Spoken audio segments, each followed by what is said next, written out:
In all circumstances, give thanks, for this is the will of God for you in Jesus Christ.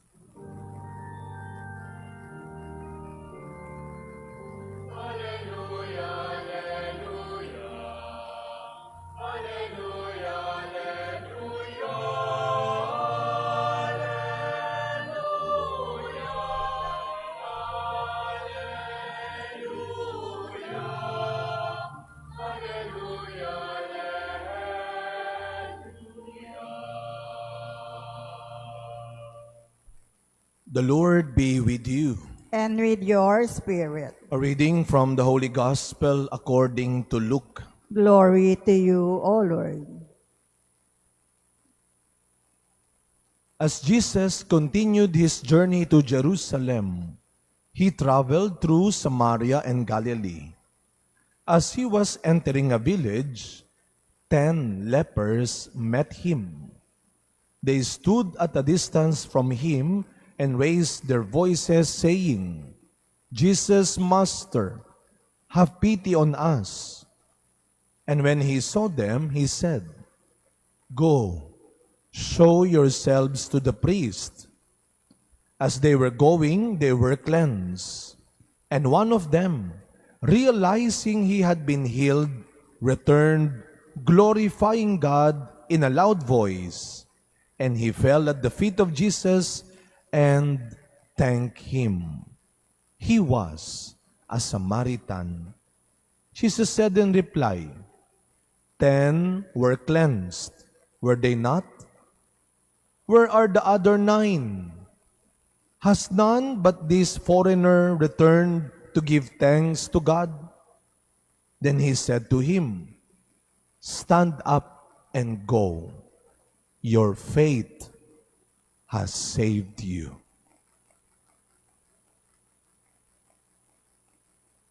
My dear friends, the Gospel of the Lord. Praise to you, Lord Jesus Christ. Good morning po sa inyong lahat. Pakibati muna ang katabi natin ng good morning. Alam nyo, huwag nyo ipagdadamuti ang mga pagbating good morning, good evening, kasi hindi natin alam kung kailan magiging maganda lagi ang morning at kung kailan pa natin makikita itong mga ito.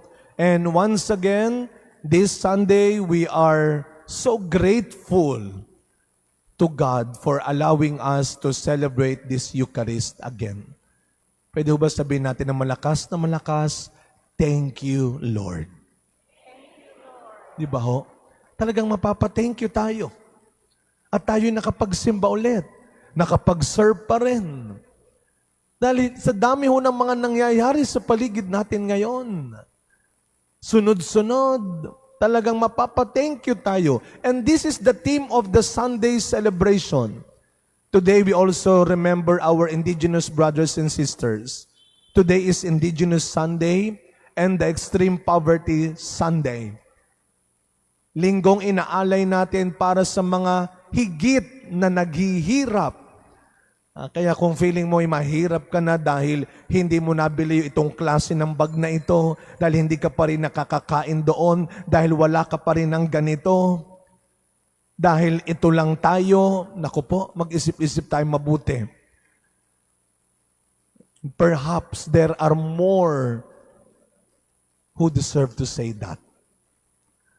Meron pa. Kaya itong linggong ito inaalay natin sa mga kapatid nating katutubo at mga kapatid nating mas naghihirap, nangangailangan. Kaya every day, we should always have a grateful heart. Kaya nga pag tayo nakakapagsimba, we are indeed celebrating a Thanksgiving Day. A Thanksgiving moment. Every Eucharistic celebration is a Thanksgiving moment. Kaya ano ang Eucharistia?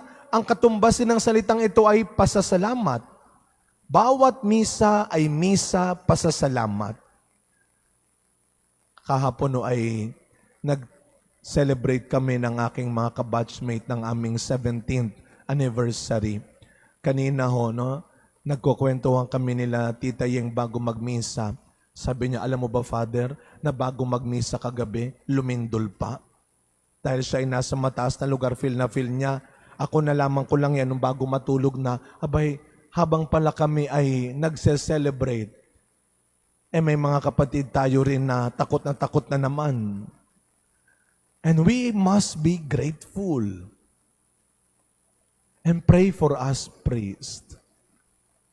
Pagdasal niyo ho kami, na sana kami ay maging pari pa rin ng Diyos at hindi ng kung sino-sino. We need your prayers.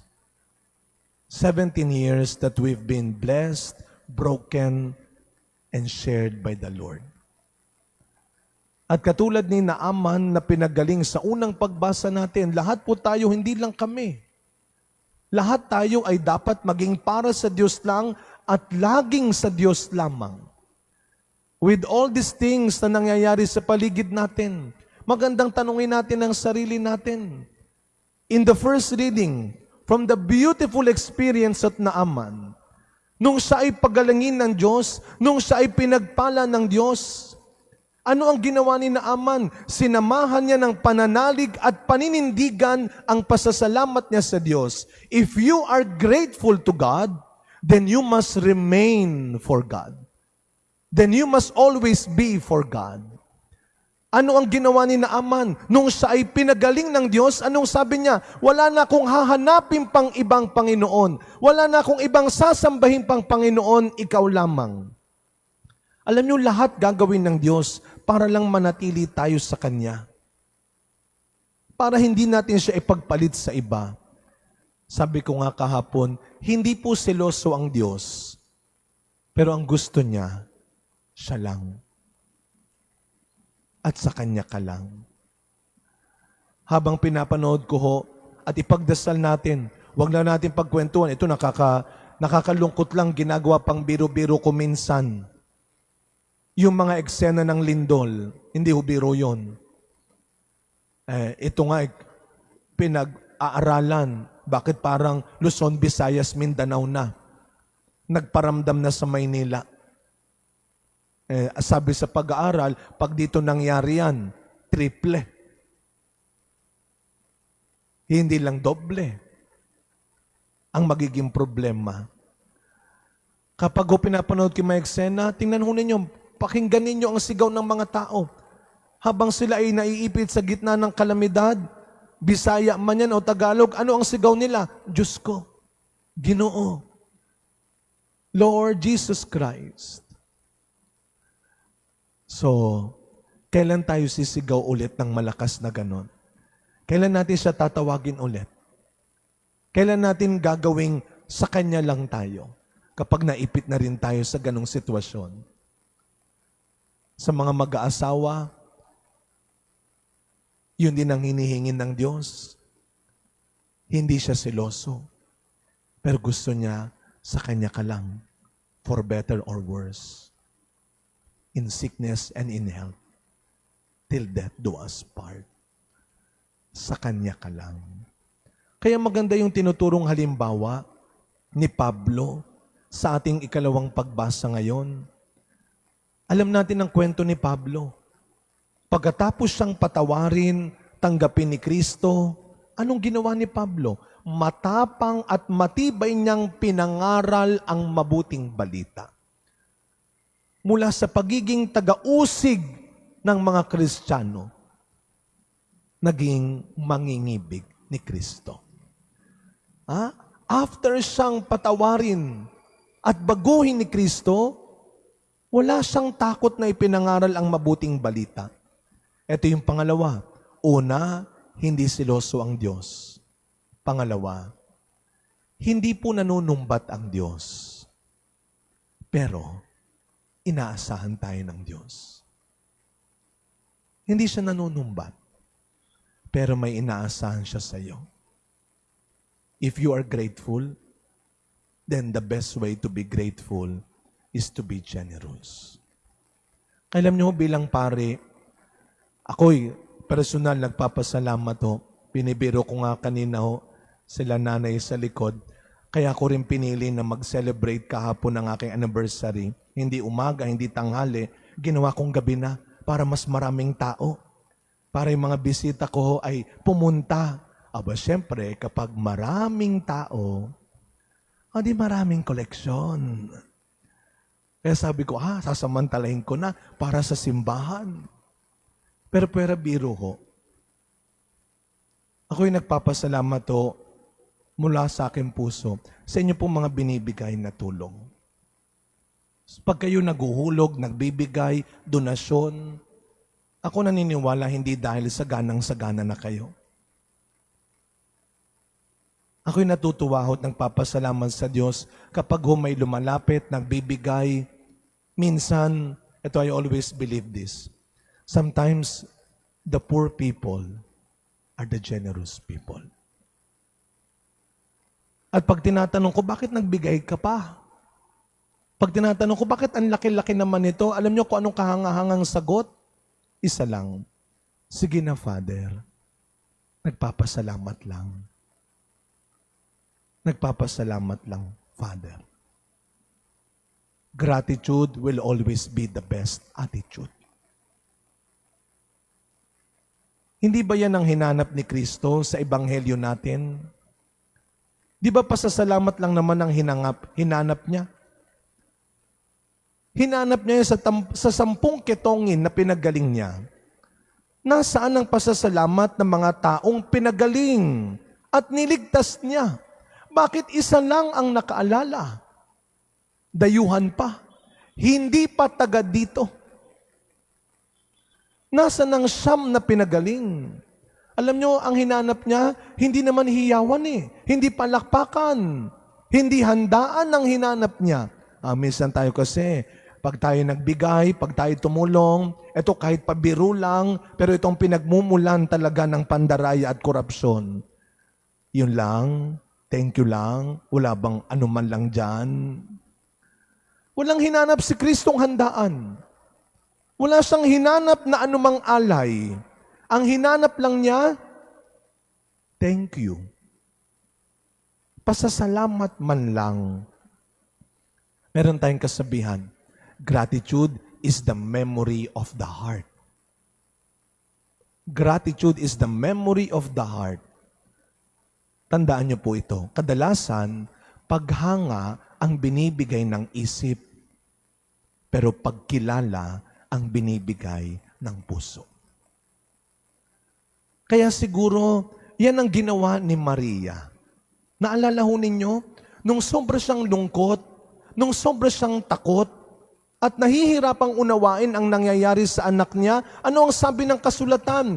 At ang lahat ay isinapuso ni Maria. Sasakit lang ang ulo niya kung iisipin niya ng iisipin. Pero dala ng pagtitiwala at pananalig, isinapuso niya. Mga kapatid, marami tayong hindi maintindihan sa ginagawa ng ibang tao sa atin. Marami tayong hindi maunawaan sa nangyayari sa paligid natin. Siguro panahon na para muli nating ipagpasa Diyos ang lahat ng bagay. Huwag mong masyadong isipin, sasakit ang ulo mo. Pero lagi mong tatandaan ang ginawa ni Maria. Isa puso mo. Isuko mo sa Diyos, ipagpasalamat mo sa Diyos na hanggang ngayon, nandito pa tayo. Pwede pang lumaban. Pwede pang magpatuloy. As we continue this celebration, let us all pray for everything that is happening to us now. Ipagdasal natin lahat ng nangyayari sa paligid natin, mapabiyaya man o problema, mapakaginhawaan man o kahirapan, ipagdasal natin. At huwag tayo makakalimot lumingon, magbalik tanaw sa mga aral na dapat isaulo at sa mabuting asal na dapat isapuso. We are always thankful sa lahat ng blessings. Gratitude will always be the best attitude.